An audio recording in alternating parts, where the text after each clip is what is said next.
Paul, good win on Tuesday night. Give us your thoughts on it. Yeah, pleased. We obviously needed a home win. We needed a win, but a home win especially. So pleased. I just thought our pace of pass was better. Our athleticism was a bit better. You know, a bit more aggressive. Counter press was better. Started the game really well, but then, as always, you know, goals change games. We didn't score in the first 15 minutes, and then they come into it again, which is going to happen at whoever you play. We, you know, reduced them to very little, and yeah, generally speaking, I thought we'd done enough to win the game. I'd obviously prefer to score more goals, and I've said loads of times, you get the second goal a lot earlier, it makes the game a lot different. But while it's still 1-0, it's tense. But yeah, I don't think anyone could have left. Well, someone might, but I don't think anyone can leave and think we weren't the better team. So yeah, generally really pleased. No injuries, and then obviously refreshing the team up with 4 changes or 5. You know, it wasn't an easy team to pick, if I'm honest. It's probably one of the hardest teams I've had to pick, but tried to change it for the right reasons, and the lads performed. So really pleased for the lads, really pleased for the dressing room. Why was it such a hard team to pick? Because honestly, when you change a team or change personnel, you can talk yourself into every position and you don't know if you're changing the one bit that's working. So like at Shrewsbury, obviously we were very disappointed for 60 minutes and we were a lot better in the last 30 minutes. Now you can come away from that and think, oh, everyone who played in the last 30 minutes, I'll play. But the game's different in the last 30 minutes. It'd be naive to change everything like that. But I wanted to try and freshen the team up as I could. And I just couldn't decide if we should play this player or that there, this player or that there. And when you won 5 or 6 on the bounce, you don't overthink things. But when you not desperate for a win, I don't mean it like that. But when you're needing of a win, you don't want to make any mistake, and you sometimes overthink it. So that's the honest truth. I didn't name the team until the night of the game, which I think I've only done about 3 times in my career. So.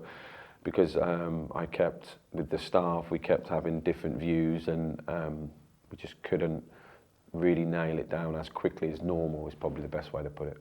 Sean Barker on commentary on RamsTV made a comment that there's maybe been a couple of games this season where Derby haven't looked like a Paul Warne side, whereas Tuesday was very much back to a Paul Warne performance. Would you agree with that? Yeah, definitely. I mean, I think the way we played Tuesday night, and I know we win, so we've played really well at home in loads of games, but we don't score. But it looked more like our team, because when we lost the ball, we just went after it, just get after it. And if they pick you off with 7 great passes in League One and score, then they deserve to win. But more often than not at this level, they don't. So you've got to get after teams, you've got to be a bit more aggressive, and you've got to be a bit braver. So it did feel more like our performance, and no surprise, all the running data stats are up, and the harder you run, the greater the chance you give yourself to win. I'm not saying you will win. So it did feel more like that sort of performance, and I don't even know if they had a shot. Sounds a bit arrogant. I'm not sure I'm not sure Joe made any saves.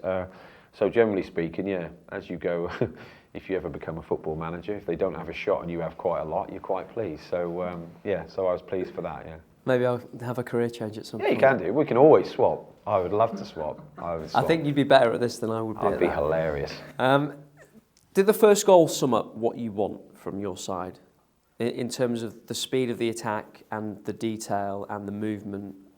Yeah, I mean, it was a very good goal, but in fairness as well, yeah, the detail is if Foz hasn't got a good touch and a way to pass, everything else is irrelevant. And to score a goal is difficult. So I've just been watching, I've just clipped all the first half back for the lads again now, and there's times in the first half where, understandably, Exeter have all 11 men behind the ball around their box. That is very difficult to score from. And ironically, we score from when they had that little 5, 6, 7 minutes of play where they had 3 or 4 corners. We kept it, and then we worked. Then we broke because they were more open, and we ended up scoring. So it was an amazing goal. I'd have been even more pleased with the break we had, and it went to the far post, and Kane could have scored from a header. That would have been right up my street, because the wide men have to get far post, have to attack the far post. There's no point crossing it from one side and the other wide man, baptising a child on the side of the pitch. You've got to get in the box where you can score. So it was a great goal, great finish from Nat, and I buzz off, and you can ask the lads this.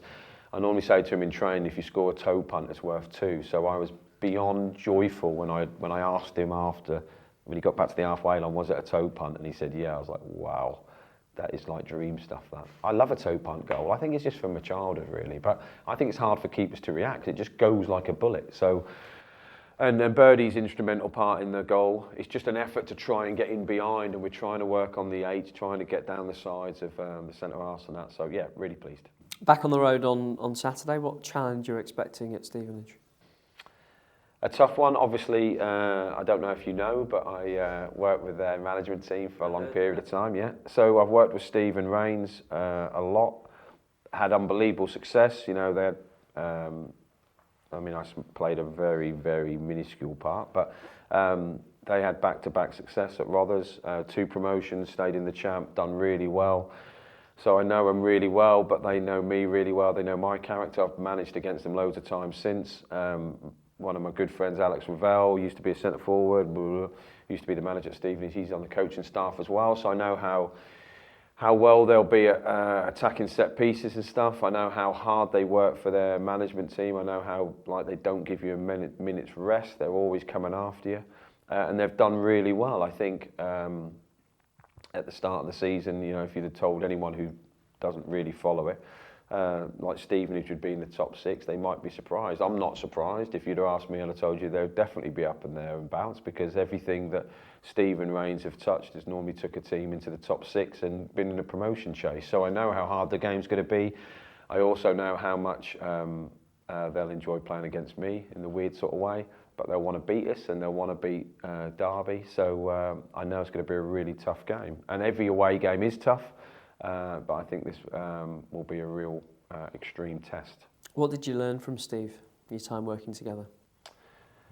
Loads of things, really. I think every manager you work for or play for, you pick different things up. So you think, wow, I would definitely do that.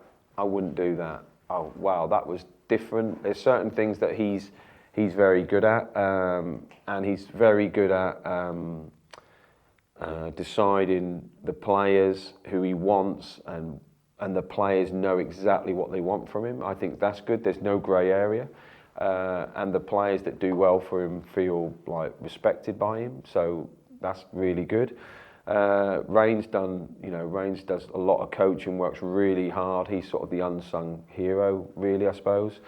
And I realise how hard he works, as does Rich and Hammy and Andy for me on that side. So, and I also realise how, I remember when I first took the job, and Steve said to me, it's probably one of the best bits of advice I got. He said, look mate, you either live it and you'll be great at it, or you just play at it and you'll last a year and fall out of the game. And regrettably, I've lived with it probably too much. But I'm fortunate enough to still be in a job. And in fairness to like Stephen Rains, like not only have they had success, but they've had longevity. Any manager who I mean, it's a crazy industry, as everyone in this room knows, but anyone who can manage for more than 5 years has done great. Over 10, 15, you're talking about you have some special skills, and they definitely do.